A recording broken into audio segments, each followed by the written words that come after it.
Um, Hi, welcome to Addiction to Awareness. I'm Tina, and the purpose of this channel is to bring to light the many struggles that those of us have suffered with our addiction, and how many of us are also beating those odds and creating a new life for ourselves that we never thought was possible.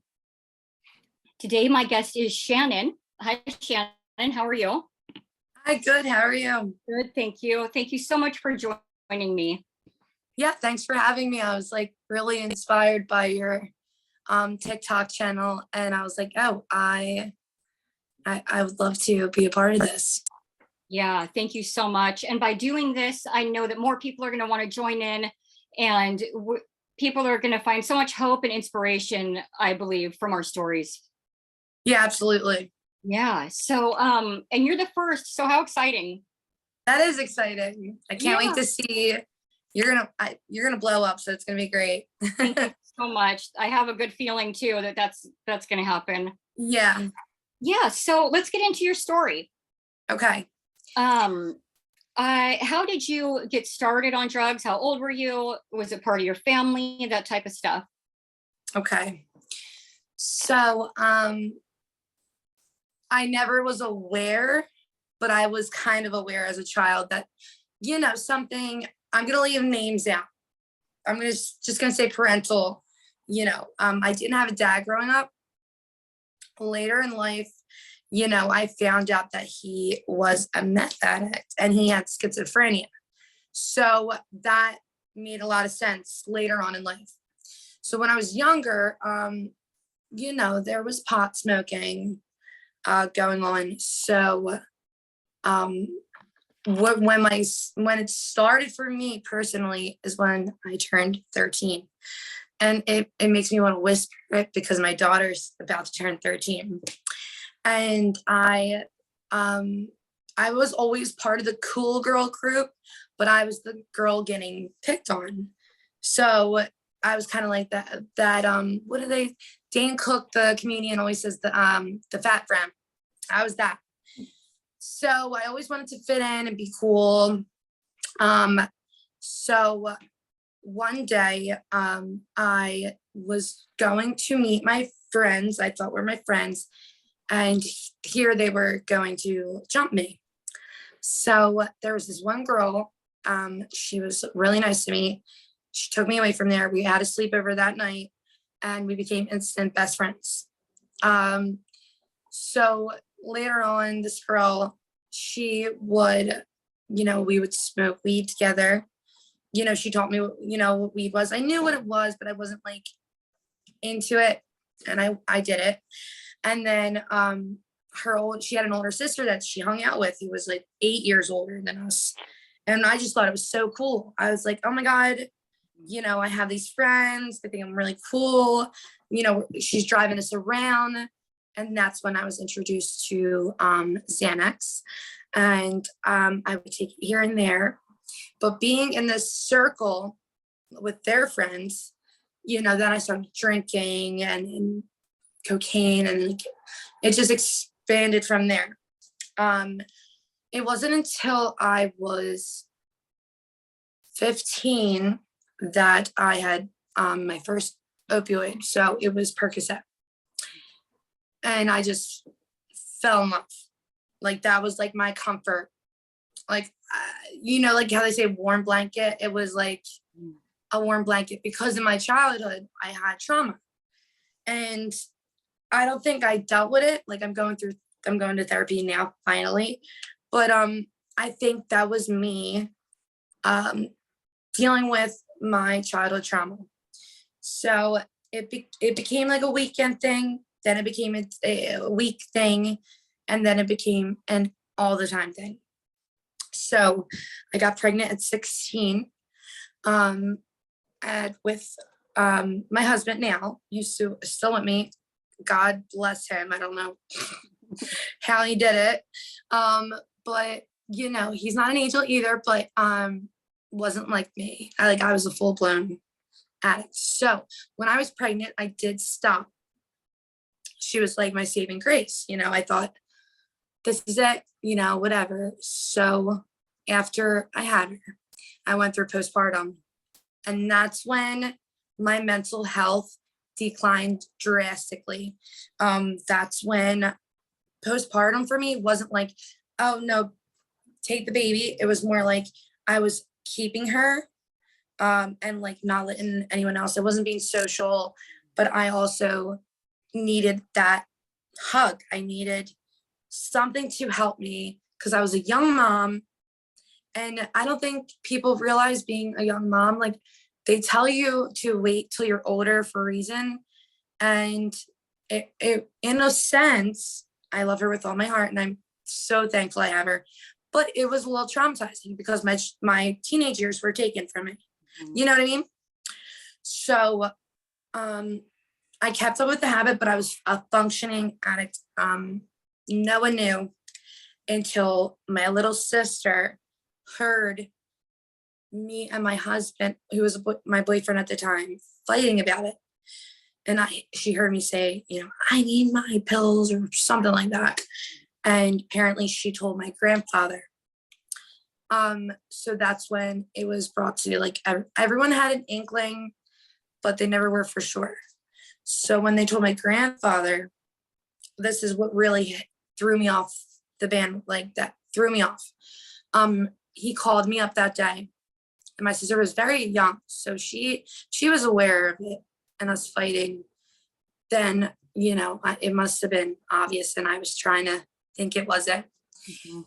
He gave me a call that night and he said, Shannon, Chrissy, which that's my sister, she won't care, told me you are doing pills. And if that is true, that would just kill me. That would just break my heart and kill me. And the following day, I hung up on him. That phone call, I hung up on him. And that following day, I found him dead. Oh my gosh.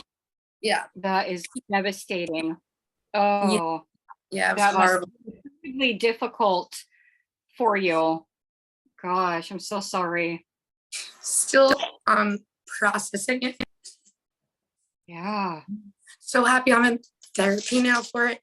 But it was because he was like my dad.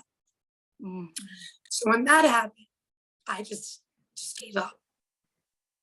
So, you know, I went on with life, you know, tried my best, tried to be my best mom. You know, that's the thing. I always was a good mom. But when I used, it made me feel so guilty. Yeah. So like I was present and doing things, but in my head, I wasn't. So one day she's at school. I go to hang out with that girl who saved me from getting jumped that one day. This is years later. And hang out with her sister alone, her older sister alone. So trigger warning, you know, about this, but there was a line broken out and I thought it was a Percocet. I went to do it, found out, you know, she was laughing and I'm like, but this feels different. Like, what? This is different. More intense, more like a warm blanket, the whole, whatever they say, you know, like, yeah. And she starts laughing and she says, oh, that's heroin. Oh my God. It's cheaper. It's better. How old were you? Oh gosh, I want to say 18. Okay. 18, yeah. So then it just took off from there. Then I started meeting different people, sneaking out, going behind my now at this time, fiance's back. Because was that like a different level? Like he wouldn't have been okay with that, or hair because it's stronger. Yeah. Oh yeah. He was never about that. He is an avid weed smoker. Totally fine. Like medical, like whatever. I do as well. It's part of my maintenance. I have my card and everything. I don't care. But yeah, he was never about that life. He actually cut off all his friends because everyone in our area were from Delaware County. It's right outside of Philly. And it just started becoming a more like like everyone was doing it. Like everyone was doing it because what happened was the opioid epidemic happened.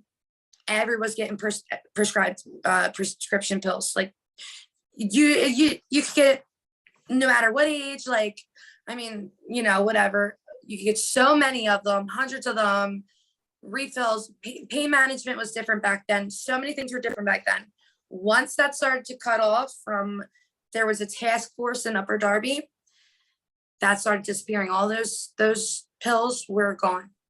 So people started looking for what's the next thing? Heroin. Yeah. So it wasn't until, you know, I kept up with my addiction. I tried to stay functional. There was some traumatic experiences I went through in my addiction, of course.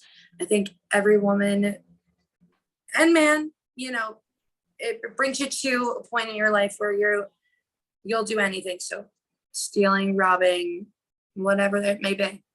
So even though I was appearing like this mom, fiance, whatever, I wasn't aware. I thought in my head that I was like fooling everyone, but everyone knew. I went to rehab a few times, and that's when I call it a big kid playground, because that's when I would meet new people, and that's when I would get new numbers, and I would go hang out with these people and do more things. And so if I could interject for a second, yes.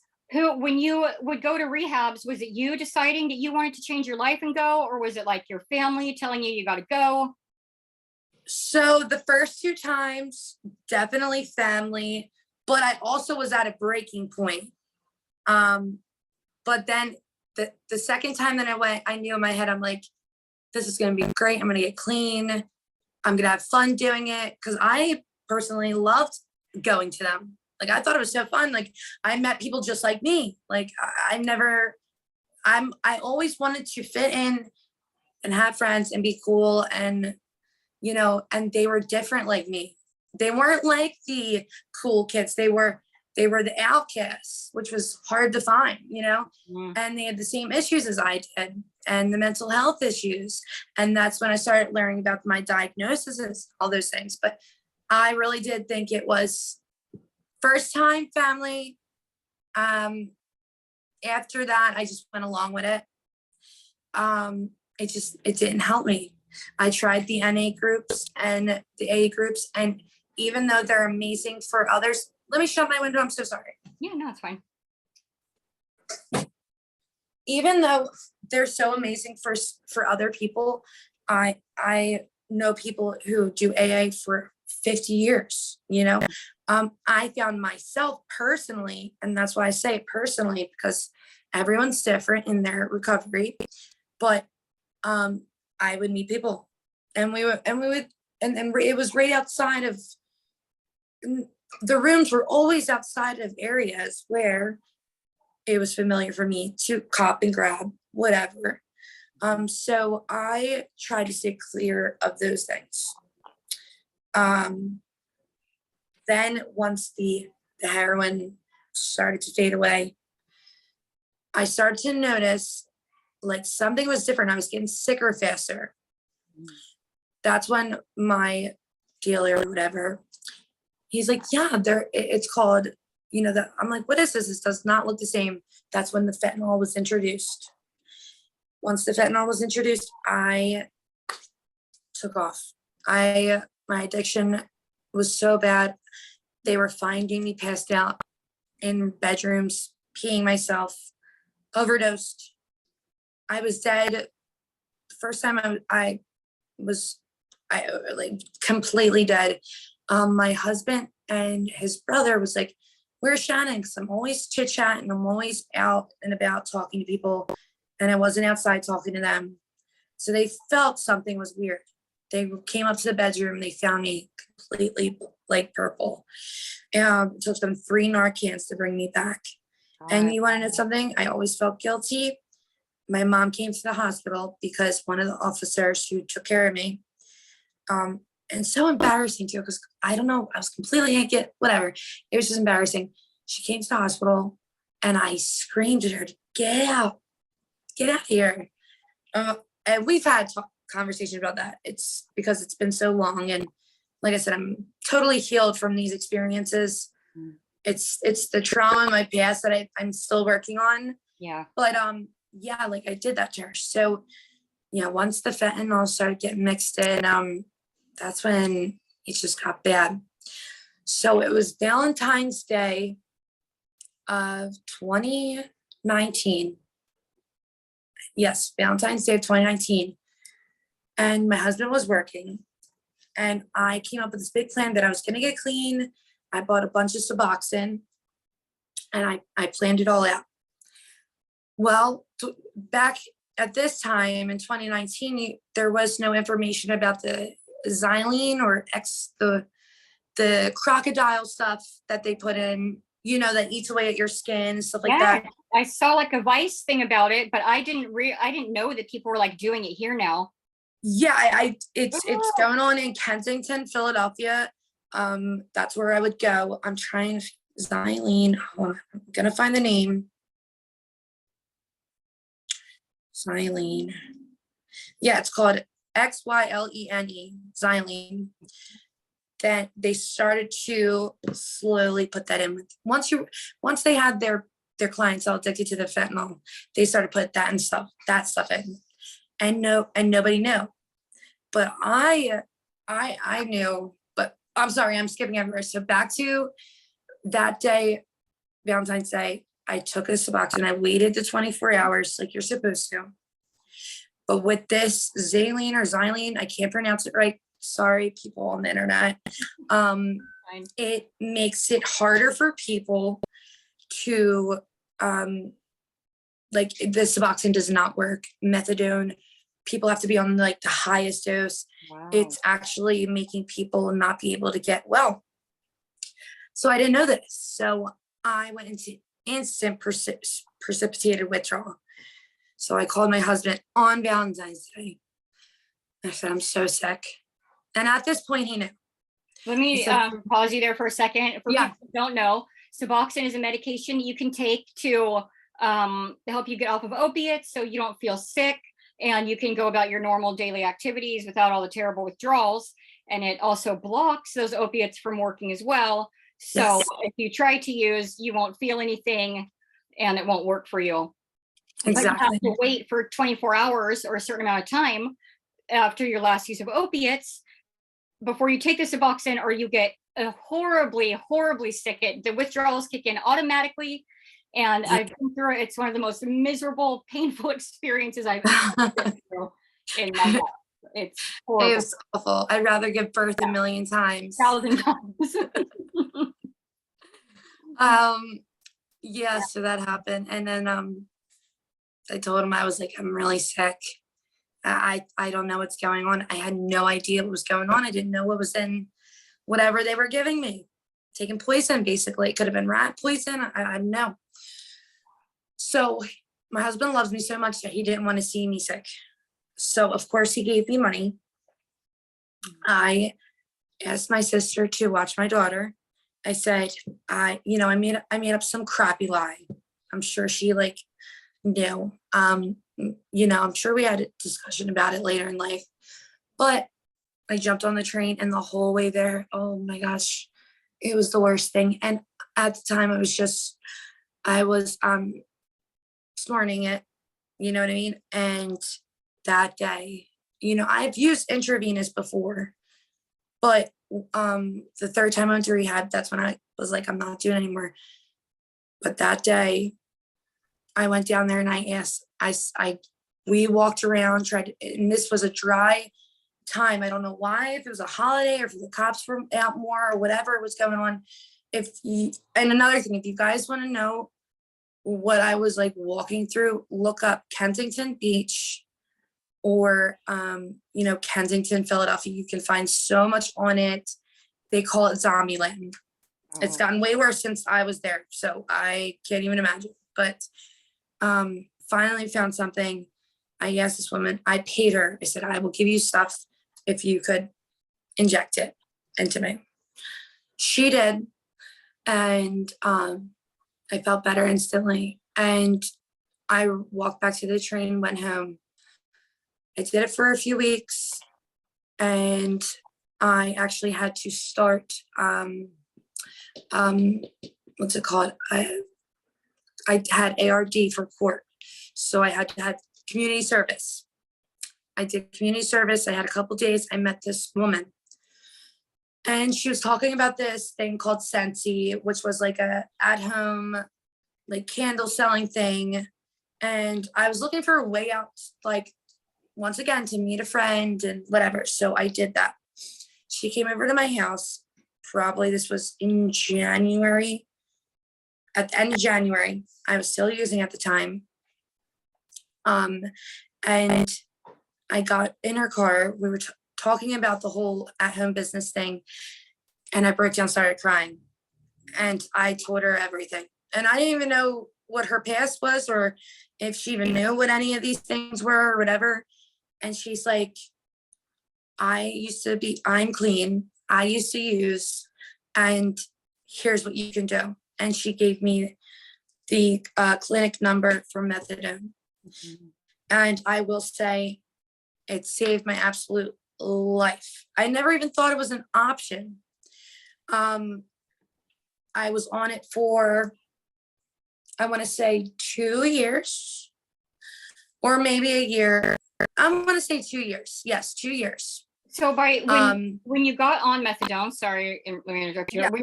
You had no, it's your show. Yeah, you had been using heroin for how long before you broke down in front of this? She was basically a stranger to you. Yes. Yeah. Yes. So I started when I was 18, 19, and I used all the way up till I was 26 and a half. Wow. Yeah. Yeah. And so that whole time you were married and raising your daughter, but you knew that it was a problem and you tried to get clean. Oh yeah. Yeah. Yeah. I was constantly just trying to be normal. Yeah. And I never wanted to do these things. Even when I was using it, instant guilt felt like came washing over me. I couldn't look myself in the mirror. I couldn't look at my body. I couldn't do any of it. I was so ashamed. At this point, people knew. And it was years of wasted time, lost time. Yeah. So many people want to know, then why didn't you just stop? You know, right. Why? Yeah. Yeah. And that's a great question. Honestly, it was so hard because it got to the point where it was a job. I wasn't doing it anymore to get high. I was doing it to function as a person. And I was scared to reach out for help again after going to rehab so many times. I tried to do it on my own so many times. And I just didn't want to be sick. The sickness part, if you've never experienced it before, it is the worst thing you can experience. You wake up covered in sweat. Your legs, you're kicking and punching the air. It's just the most painful experience you could ever experience, in my opinion. And I tried, but I couldn't because I was a mom, a wife. I was doing all these things, and I had to keep this front up. Mm-hmm. So when I broke down to that girl and I went to that clinic and I was on that for 2 years, it taught me how to function as a normal person. Yes, I still was getting maintenance, but it was by a doctor. I was being checked weekly, urinated. I think it was like weekly or every 2 days or something. Very regulated, very sanitary places. Nurses handle everything. You have to take classes. You have to do therapy with a counselor, things like that. So my life became what I like to call normal. I was, every day I had a routine. I had to get up. I had to go to this place. came home, I got my daughter at school. I clean. I started that at home business and actually did pretty well. I got some awards and I was getting excited about life again. So when I stopped it, because they say you're not supposed to be on it, but everyone has a different story. Like I say, I do. Everyone has a different story, a different way to do things, and this was just mine personally. Yeah. What happened was, when you stopped, did you titrate down, or did you just kick the methadone? oh my gosh, so it was tricky. So me and my husband, since I was functioning as a normal person, I wasn't spending money. He's always been makes really good money and works really hard and stuff like that. So we were saving our money. It's when the pandemic hit that it for some people it made their lives horrible, but it made my life completely changed and amazing. So I started saving all my money. And then what happened was we were ready to move out of my in-laws' house. I lived there for 10 years. God bless them for dealing with me. Oh my God. I ended up, side note, writing my mother-in-law a long letter about everything, how much I appreciated her and stuff. But so yes, we started house shopping. Well, we didn't want to be anywhere in Pennsylvania anymore. We didn't want, it was triggering for me, to be honest. Everywhere I looked, it's just, no matter what, there's some good areas, but it's surrounded everywhere. I knew someone who used. Doesn't matter if you're rich or poor, whatever color you are, whatever religion you are, it's everywhere. And everywhere I was in that neighborhood, it just brought up memories and triggers. So we looked outside. I'm in New Jersey now. We looked at a few houses, and I found this one old farmhouse that I just fell head over heels for. We ended up getting it. And the thing is, at the time I had PA insurance. Well, it's an hour away from the clinic. Couldn't drive an hour every day there. We only had one car at the time. So I had to kick it cold turkey. Gosh. So I knew when moving day was, and I gave myself that time, and I got vitamins and NyQuil and all the things. But to compare it to the fentanyl, xylene, or whatever it's called, that withdrawal from the methadone compared to that withdrawal, nothing. It was a breeze. It was hard. Don't get me wrong. It was tough. Wow. I was sweating. It was a tough withdrawal, but not like that precipitated withdrawal that I went through with that stuff. Oh. That was the worst thing I've ever experienced. So yeah, so I kicked it. Moving day, I still was in the process of kicking it. Oh my God. My poor husband, his legs were buckling because he was doing basically all the work. And we were living in my in-laws' attic, which was like a little cute, it was like a little apartment we called. And we had to move up and down like 3 flights of stairs. Wow. It was so hard. I don't know how I did it, but once I got in this house, I started decorating, I started painting, I just kept my mind off things, and it just got better. And then I just continued with, my recovery, and I ended up getting my marijuana medical card. I'm not ashamed to say it. And I would, at nighttime before bed. But, yeah, that's my story. Basically, you can ask me anything now. So that was the whole run through. That was great. Thank you so much for your problem. honesty, and it's so important. So how long ago was that you guys moved? We moved. I was pulling up my clean date right now. So my clean date is March 10th of 2020. We moved September of 2021. So my clean time is 3 years, 2 months, 6 days today. Wonderful. Thank you so much. Yes. Yeah. One day at a time, 1 second at a time is all I can say, right? Yeah. And we've been here for about 2 years and some change. Mm-hmm. I think. Yeah. I'm bad at math, but September 10th, I think, of 2021, I think. Yeah. That's we were fantastic. Here. Yeah. So I know that when I first got clean off the hard drugs, I after about a year or so, I started smoking weed, but I found myself using the weed like all day, morning. Oh yeah. Addictively. Totally So get it. is that something that you struggled with, or are you able to, like drink a beer or take a hit of weed and be okay with that? Yes. Yeah. I never was a big drinker, so I didn't have to worry about that. I've tried so many times to like have like a drink, and I just never had a taste for alcohol. Weed, I'm so lucky. Like, I'm not a smoker either, so I don't really smoke it. I ingest it. I take a gummy at night. Mm-hmm. I get gummies, and I also get RSO. So it's very controllable for me. I don't do it every single night.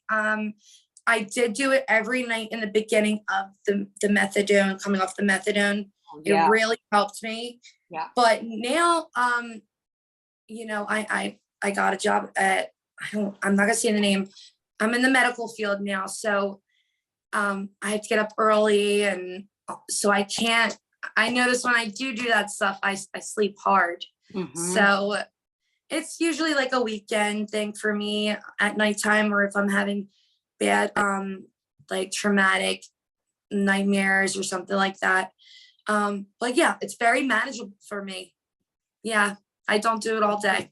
Good. That's great. Yeah, I'm able to cut down, but so you must see people out there that are on drugs, they're nodding out, and looking like how you used to look.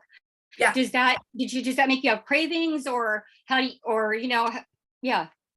cravings and triggers, I guess, is what I'm asking about, In the beginning, yes, absolutely. Because I could still remember the feeling.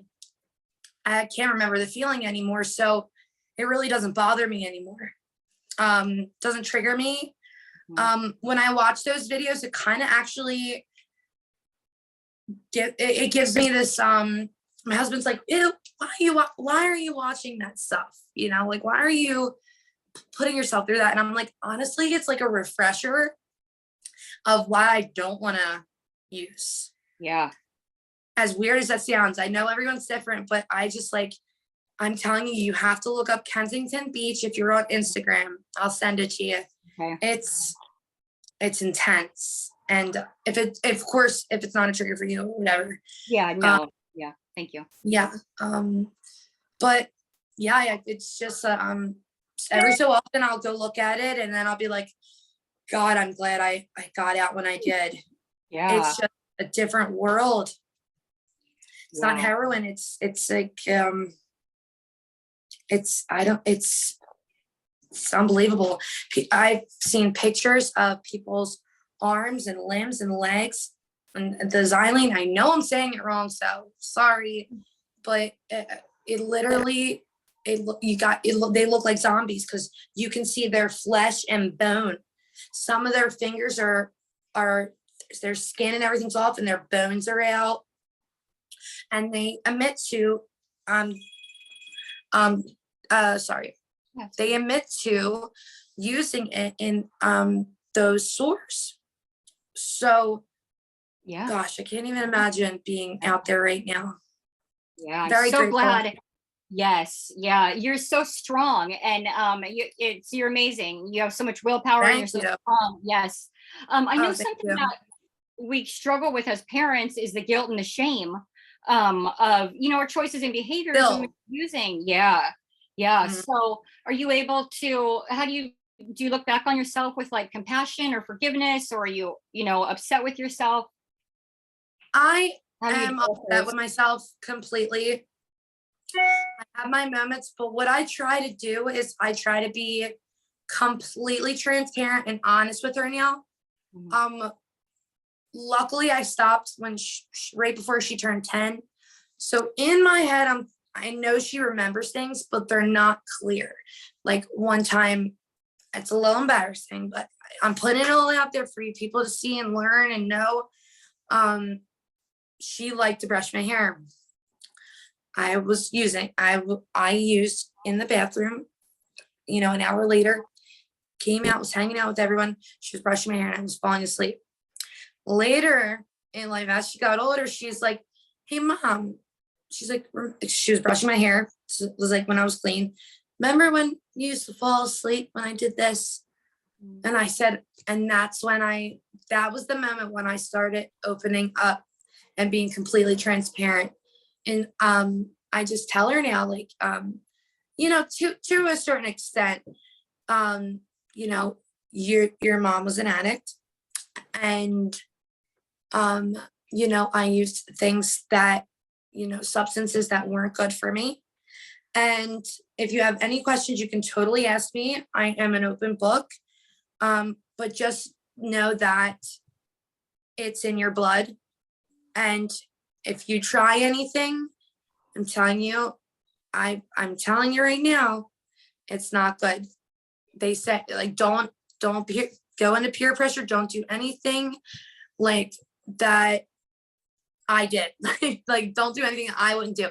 Don't do anything I did. So I'm just transparent. She knows as much as I told her. She's very hyper aware. And I think that's the thing that she's gotten over the years because of that. Mm-hmm. She knows things. Like, she is quiet and I'm loud and boisterous and obnoxious. And I talk to strangers and people come up to me and I feel energies and auras and all that stuff. And with her, she's very quiet and to herself, but she's hyper aware. She knows like what's going on around her, what's up with that person, and she's not scared to tell you what's on her mind. So I must have did something right, but that mom guilt, going back to that, absolutely. It'll come in waves. It really will. It'll come over me and I'm like, oh my God, like, I don't want to remember these things, Yeah. And, I, going back to my past, learned behaviors from, parents and stuff like that. Let's say that my maternal side was never into hard drugs. Never. I'm watching what I'm saying because I talk to my mama every day. I love her. But there was some, depression. And with that, there was medication. That's what I'll say. Now, she worked really hard. She never really, I wouldn't call her, not at all. But I was aware of that, just like Libby was aware of what's going on with me. So I have two sides. I have my mom and dad who both have mental health issues. And so childhood, I don't know where I was going with that, but I think I was on a roll, but I forget where we were going next. Yeah, it was, you were noticing that I think some of the things that you were doing, you learned from your parents. Like yelling and stuff. Like yes. The mom yelling, I learned, and I'm trying to teach her, like, those are my learned behaviors. And I started, oh my God, I'm so excited for therapy. I started therapy last week. I went to intake, did like a whole 2-hour, interview or whatever, and gave them literally from the time I was 5, 6, my first traumatic memory to today. Kind of gave her a rundown of what we talked about, but honestly, I gave you more in depth. So learned behaviors. I told my daughter, I said, sorry if I yell at you. My family is very loud. We yell over each other. I said, I'm not mad. I'm not yelling at you. It's just a learned behavior that I'm trying to work on. And in therapy, I will make sure that that's one of the things I work on is my communication skills, because they're not the best. Yeah. It's so great when we can come to this point where we can look back on the choices that we made and how it affected our family. And instead of using that to stay sick and stay loaded, we can look at those things and go, wow, I don't want to do that anymore. I'm going to try and be different and better now. Yeah, which is crazy to me. Yeah. I can't believe it. It's amazing. You mentioned spirituality, and Yes. I wanted to, oh, my alarm's going off. Please stop. Okay. I want to dig into that a little bit, because when we're Sure. using, we're so far removed from our spirit, our soul, our intuition, our everything of who we are disappears and Yeah. shrinks. So we can feed this demon that's Oh my constantly, God. just I know never exactly gets what you're talking about. so a lot, my spirituality is, I'm having an awakening, and so I'm curious to hear about, like, Me too. yeah. It started when the pandemic happened. It just, when I got clean, it just, okay. I was raised Catholic. I'm not a practicing Catholic anymore. My grandfather always told me, if I pray to God at night before bed, I'll be fine. I'm not going to get into the whole Catholic Church thing, but we all know there's some crazy stuff going on over there. Yeah, there's My awakening. Religions in general, they give Yes, in general. and dominating, and they want to tell you have to do these specific things, or Yes. this creator is going to hate you, and Yes. your eternity, You're being traumatized as a kid. You have no idea. Yeah. Like, as a kid, I'm like thinking, like, oh my God, if I do this, I'm gonna go to hell. Like, that's so crazy to me. Yes. So it's just so crazy to me. I never really thought about that till now. That's horrible. But as far as my awakening, I am an intuitive empath. Okay. I always knew something was different with me. But I didn't know what.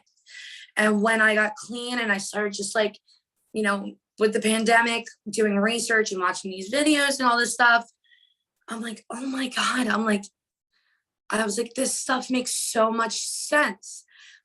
First off, I numbed myself and fed that demon that you were talking about for so long that I was unaware of what I could do. So my spirituality is more like,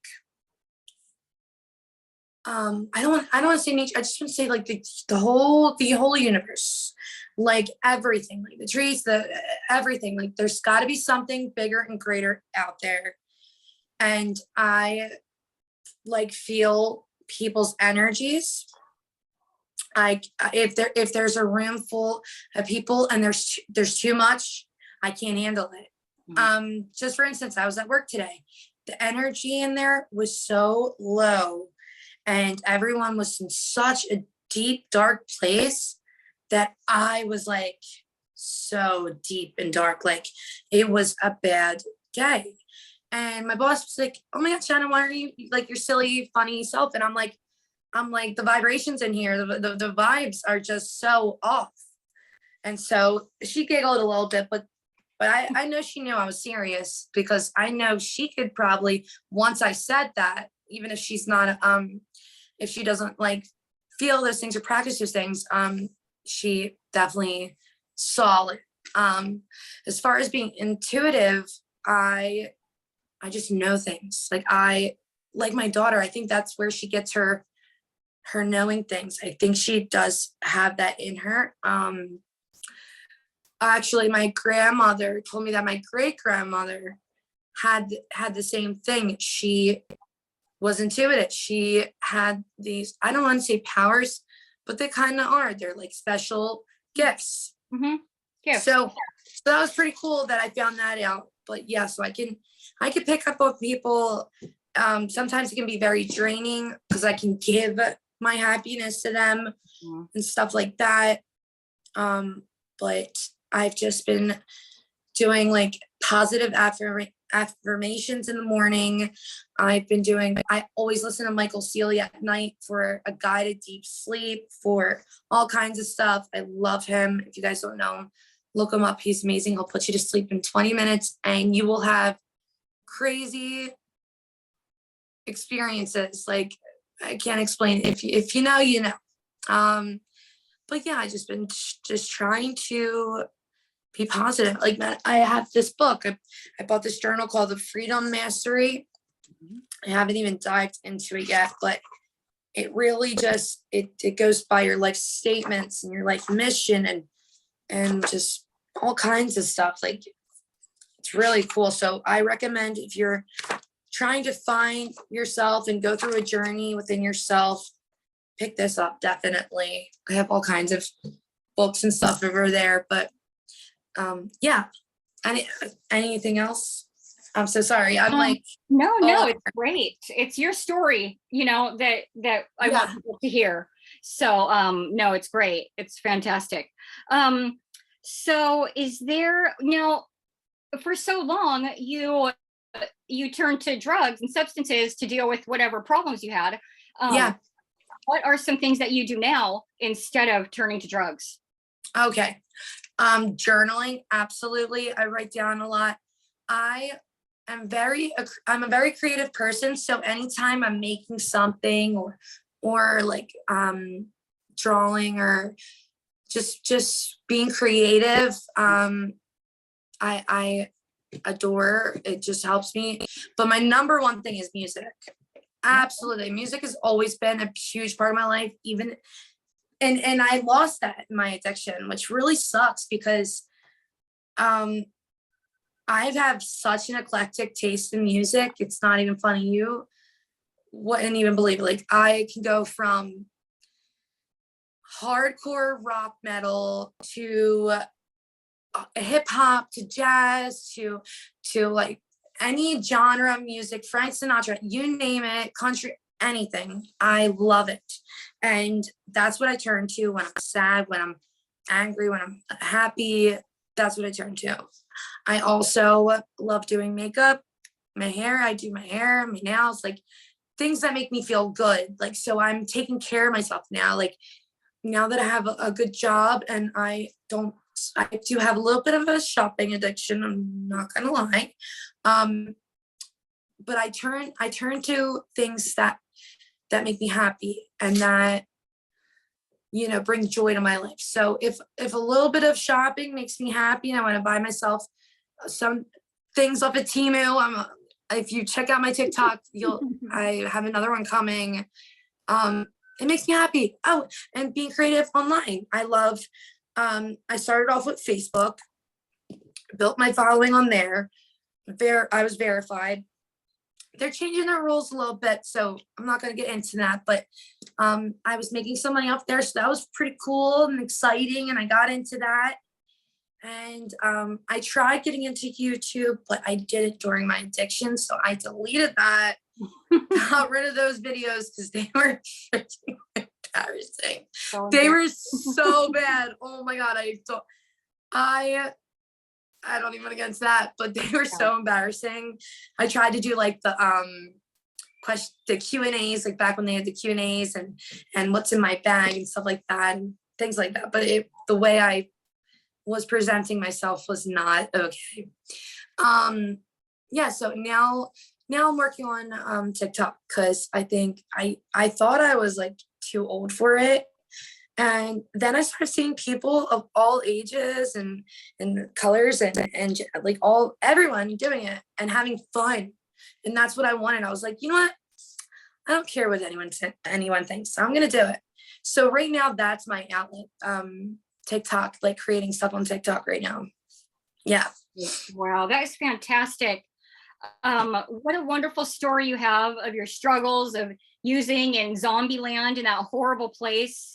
And, you know, having someone who you trusted, the older sister, give you a drug, you know, and have it be actually something completely different and open your world. It was my best friend. It was my best friend's sister. Best friend sister. That's right. The best not friend my sister. I promise. Not your sister. Your sister doesn't do that. Yeah, no, she's a good girl. Thank God. Yeah. The best friend's big sister. But, and then just getting on the medication. And now you're just thriving. You look amazing. You're doing all these creative, wonderful things. Thank you. You're a child. You're in the healthcare industry, which is fantastic. And it makes me so happy to see you living your best life and following your passion and doing things that build you up instead of tear you down. It's not that many of us doing it, you know, and succeeding. And I'm so glad that you are. Thank you. It was so Yeah. nice. It was so nice talking to you. Yeah, And you too.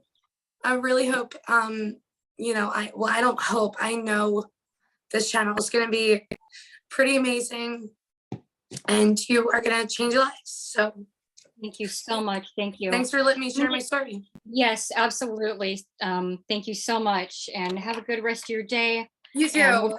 we'll be in touch. Okay. Okay. Stay in touch. All right. Alrighty. Thank you. All right. Thank Bye. you, everyone. Bye.